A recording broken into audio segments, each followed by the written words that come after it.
दोस्तों, थंबनेल से आपको अंदाज़ा हो गया होगा कि आज की ये वीडियो जिन्नात के बारे में होने वाली है।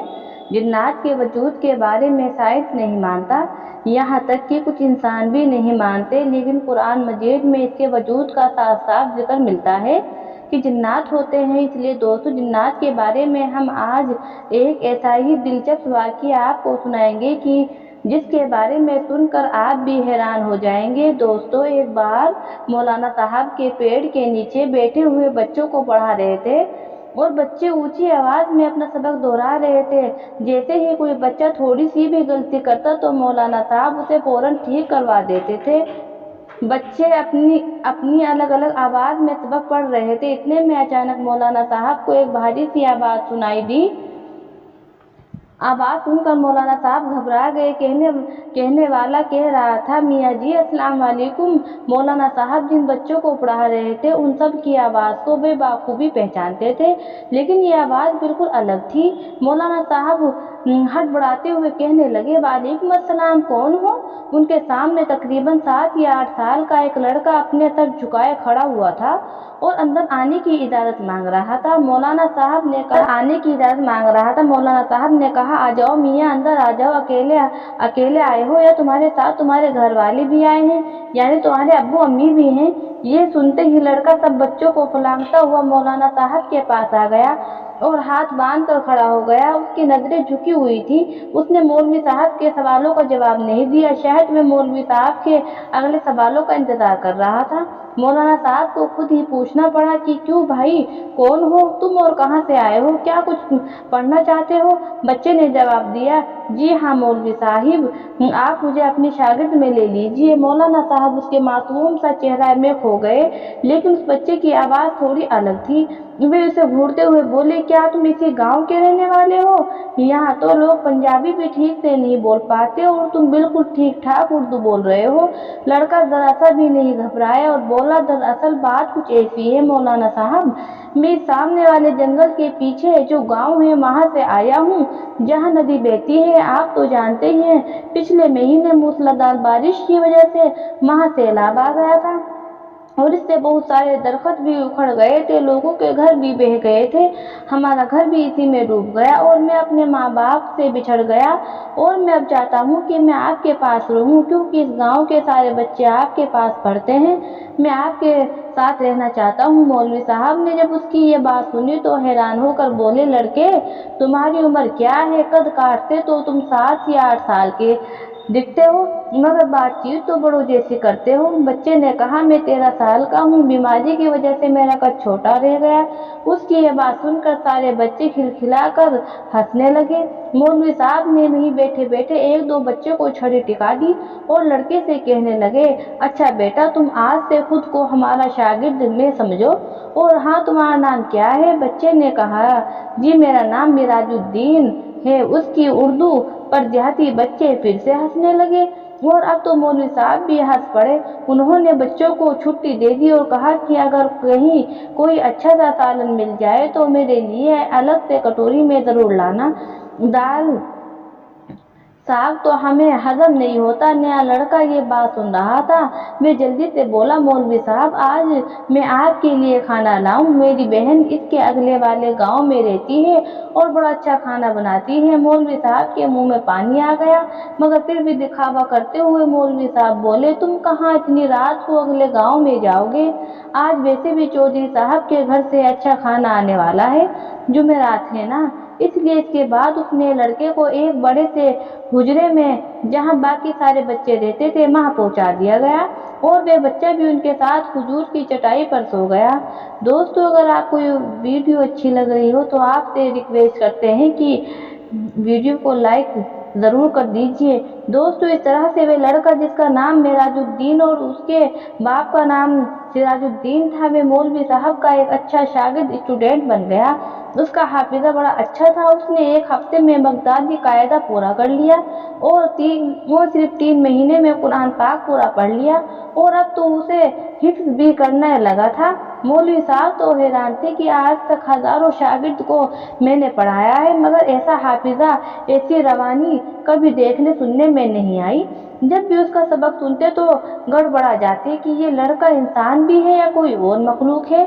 मौलवी साहब ऐसा सोचते जरूर थे, मगर अपना ये ख्याल कभी जाहिर होने ना दिया। वे सोचते थे कि इतना अच्छा बच्चा है, कहीं बददिल होकर भाग न जाए। वो बच्चा तो हाफिज़े कुरान भी बन चुका था, मगर मौलवी साहब को अब उससे प्यार सा हो गया था, इसलिए उसे अपना बेटा बना लिया की थी। उम्र भर शादी न की थी। एक रात मौलवी साहब किसी का निकाह पढ़वा कर लौटे तो ज्यादा मुर्गे का गोश्त खाने की वजह से पेट में तकलीफ महसूस हुई। मौलवी साहब को जब भी बदहजमी होती तो वे हींग का इस्तेमाल करते और ठीक हो जाते थे, लेकिन वे हींग भी खत्म हो चुकी थी और दोबारा मंगवाने का मौका भी नहीं मिला। सारे लड़के सो चुके थे, मगर मेरा जो दीन जाग रहा था और इबादत इलाही में मशगूल था। मौलवी साहब दर्द से कराते हुए बोल रहे थे, अरे भाई, कोई है जो मुझे कहीं से जरा सी हींग ला दे। मेराजुद्दीन ने सोचा, उस्ताद साहब तो बड़ी तकलीफ में हैं और अगर इस वक्त उनकी मदद ना की तो शायद अल्लाह पाक मेरी इबादत पे कबूल ना करे। सारे शागिर्द सो रहे थे, इतनी रात में कौन अपनी नींद खराब करे, मगर मेराजुद्दीन हमेशा की तरह खिदमत के लिए तैयार था। जानेमाज लपेट कर ताक में रखी और मौलवी साहब के पास आकर खड़ा हो गया। मौलवी साहब, मैं ला दूंगा आपको ही, मुझे पता है हींग कहाँ मिलती है। मौलाना साहब ने कहा, तुम कैसे जाओगे, इतने छोटे से तो हो, क्या तुम्हें अंधेरे से डर नहीं लगता, रात इतनी है, सर्दी भी हो रही है। मेराजुद्दीन ने कहा, नहीं, मैं तो अपने सारे काम जब चाहूँ कर लेता हूँ और मुझे अंधेरे से डर नहीं लगता। मौलवी साहब ने हैरान होकर सर पकड़ लिया और सोचने लगे कि रात का दूसरा पहर है और ये नन्हा सा लड़का बाहर जाने को तैयार है।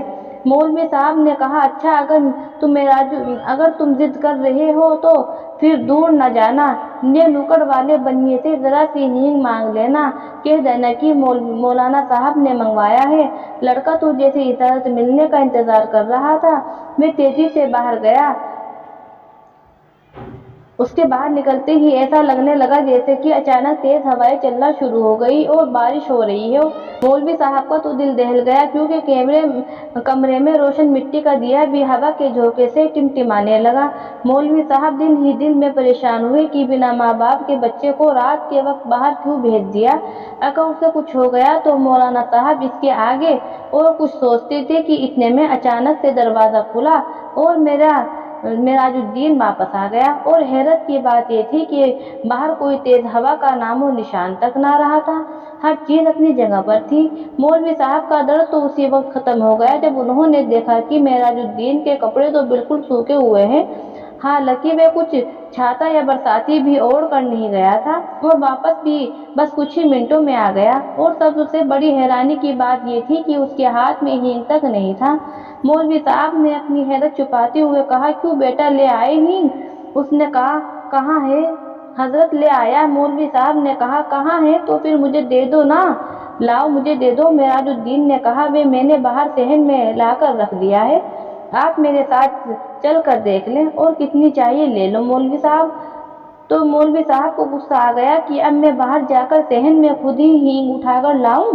जब उस दुकानदार से ले आए हो तो मेरे हाथ में पकड़ाने में तुम्हें क्या परेशानी है बच्चे ने कहा, अरे आप आइए तो सही मौलवी साहब। उन्हें बाजुओं से पकड़कर सहन में ले गया।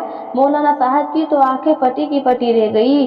सहन हींग की बोरियों से भरा हुआ था, यानी सहन में हींग की बोरियां ही बोरियां थी। शायद मनों के हिसाब से हींग लाकर उस्ताद की खिदमत में हाजिर कर दी थी। उन्होंने एक नज़र हींग के अंबर को देखा और फिर मेराजुद्दीन के चेहरे की तरफ देखा। उसका सर हमेशा की तरह उस्ताद के सामने झुका हुआ था। मौलवी साहब ने कहा, इधर आओ, जरा मेरी तरफ आंख उठाकर देखो। उन्हें पहली बार उस पर गुस्सा आ रहा था। उनके पेट का दर्द तो रफू चक्कर हो गया था। उन्होंने उसे कंधे से पकड़कर झंझोर डाला और उसकी आंखों में आंखें डालते हुए बोले, सच सच बताओ, तुम कौन हो? क्या तुम्हारा ताल्लुक जिन्नात से है? बच्चे ने कहा, जी हजरत, आपका ख्याल दुरुस्त है, मैं वाकई एक जिन का बच्चा हूँ। उसका सर उस्ताद के कदमों पर था और वे हजारों कतार रो रहा था और लगातार माफी मांग रहा था। मौलवी साहब ने प्यार से उसका सर अपने कदमों से हटाया और उसे गले से लगा लिया। اس نے بتایا کہ اسی نیم کے پیڑ پر جس کے نیچے سارے بچے بیٹھ کر قرآن پاک پڑھتے ہیں، یہاں پر میرا بسیرا ہے۔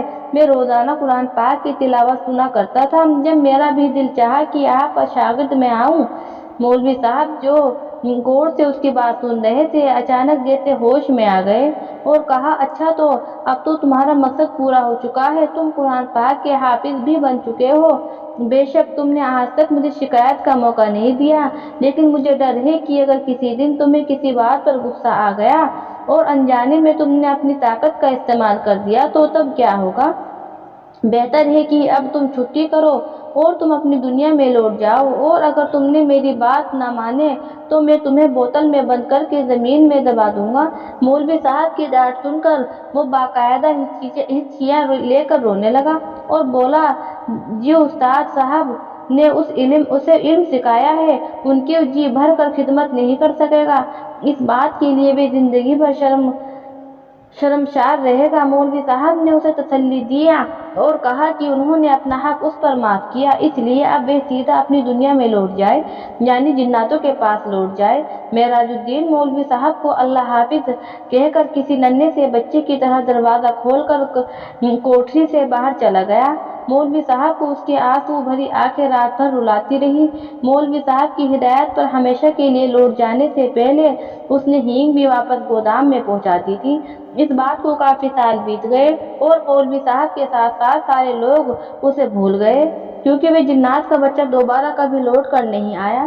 خیر مولوی صاحب تعویذ وغیرہ میں بھی ماہر تھے۔ اکثر گاؤں کی نوجوان لڑکیوں پر جب بھی کبھی ہسٹیریا کا دورہ وغیرہ پڑتا اور ماں باپ سے جن بھوت وغیرہ کا استحانی سمجھتے تھے تو وہ مولوی صاحب کے پاس آتے تھے اور وہ لڑکی پھر سے ٹھیک ہو جایا کرتی تھی۔